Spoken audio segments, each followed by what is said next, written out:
ये खबर केआर मंगलम यूनिवर्सिटी द्वारा प्रस्तुत की गई है। क्या भारत के लिए बड़ा खतरा बन सकता है मक्का समझौता?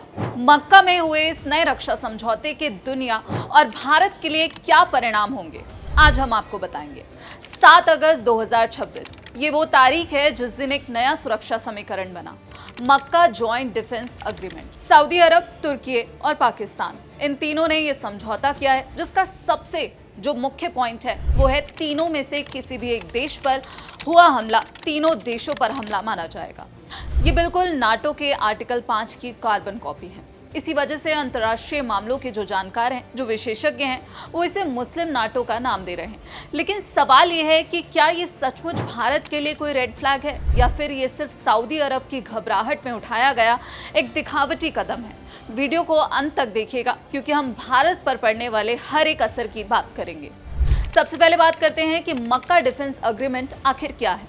ये कोई अचानक लिया गया फैसला नहीं है, ये सऊदी अरब की उस छटपटाहट का नतीजा है जो वो पिछले कुछ समय से अपनी सुरक्षा को लेकर महसूस कर रहा है।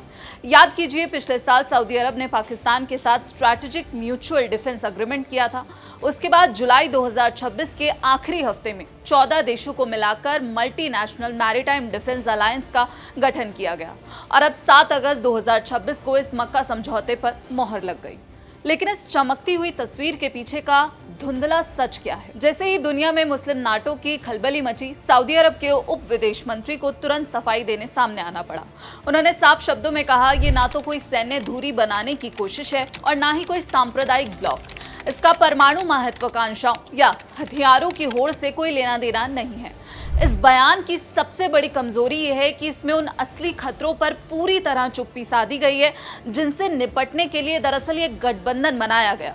इसमें अमेरिका ईरान युद्ध का कोई जिक्र नहीं है और इसमें इजराइल की आक्रामकता पर चुप्पी है। इसमें हूती विद्रोहियों के खतरों पर कोई बात नहीं की गई। इसलिए कहा जा रहा है कि यही वजह है कि ईरान, इजराइल, कुर्द समुदाय, ग्रीस, यूएई और भारत, ये सभी देश इस घटनाक्रम को बेहद सतर्कता से देख रहे हैं। अब सवाल उठता है कि भारत पर इसका क्या असर होगा और क्या भारत को यहाँ पर टेंशन लेने की जरूरत है। आइए जानते हैं कि भारत के लिए इसका क्या मतलब है और क्या भारत को चिंतित होना चाहिए। पाकिस्तान भले ही इस समझौते के बाद हवा में उड़ रहा हो और ये सोच रहा हो कि वो मध्य पूर्व की ताकतों को भारत के खिलाफ खड़ा कर देगा, लेकिन भारत को घबराने की जरूरत नहीं है। रिटायर्ड इंडियन एम्बेसडर हैं महेश सचदेव। उनके मुताबिक इसके पीछे 4 बड़े और ठोस कारण हैं। पहला है तेल और व्यापार का मजबूत समीकरण। भारत दुनिया का तीसरा सबसे बड़ा कच्चा तेल आयातक है और आने वाले 15 सालों तक वैश्विक ऊर्जा मांग को चलाने वाला सबसे बड़ा इंजन रहेगा।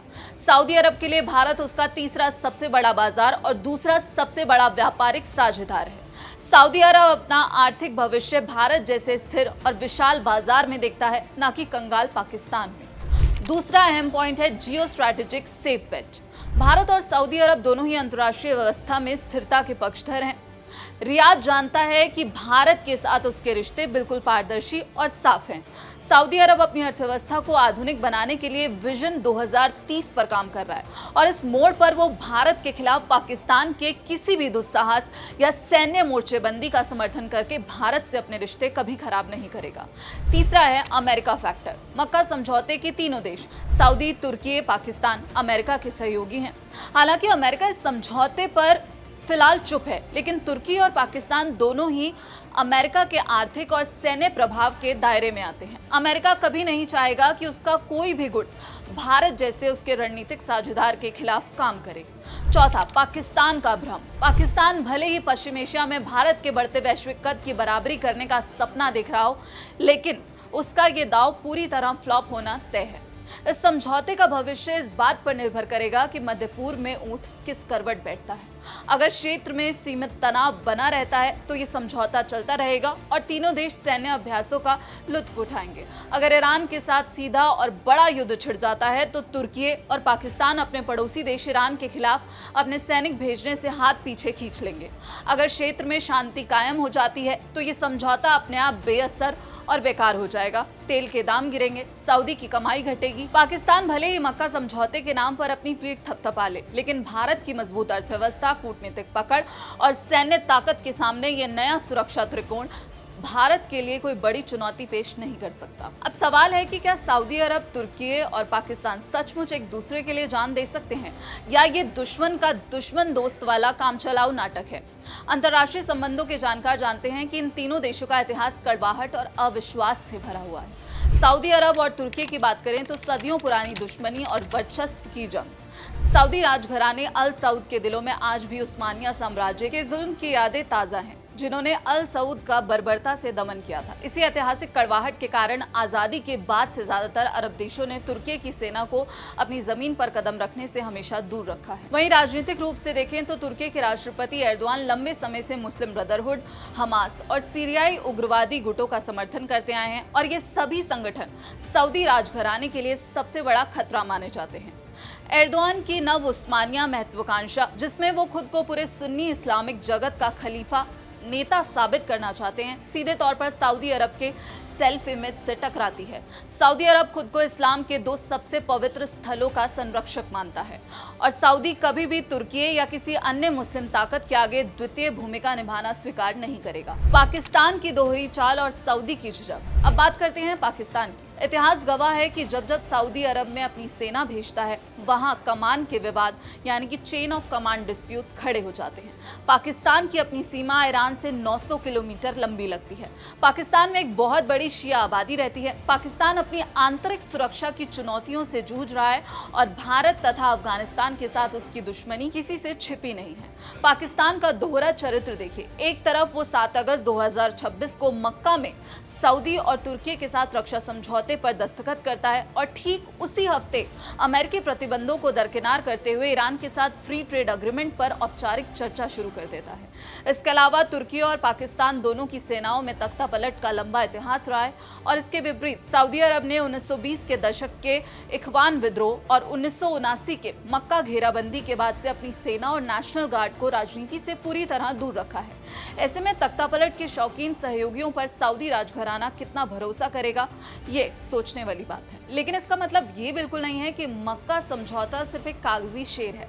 अगर हम तीनों देशों की सामूहिक सैन्य क्षमता को देखें तो ये एक बेहद शक्तिशाली संयोजन बनता है। सऊदी अरब का पैसा, $83 बिलियन का रक्षा बजट, तुर्की की टेक्नोलॉजी, $10 बिलियन सालाना निर्यात करने वाला तुर्की का तेजी से बढ़ता मिलिट्री इंडस्ट्रियल कॉम्प्लेक्स। पाकिस्तान की सेना की बात करें तो 6,60,000 सैनिकों वाली पाकिस्तान की सेना, और यदि ये तीनों देश संयुक्त सैन्य अभ्यास करते हैं और जो हथियार हैं उनका को प्रोडक्शन करते हैं और अपने वेपन सिस्टम को एक दूसरे के साथ जोड़ते हैं, तो ये तीनों के लिए फ्रेंड्स विद बेनिफिट जैसा सौदा साबित हो सकता है। लेकिन सवाल है कि क्या तुर्की और पाकिस्तान मिलकर सऊदी अरब की सुरक्षा कर सकते हैं? सऊदी अरब के सामने असली खतरा किसी देश के जमीनी आक्रमण यानी कि ग्राउंड इन्वेजन का नहीं है।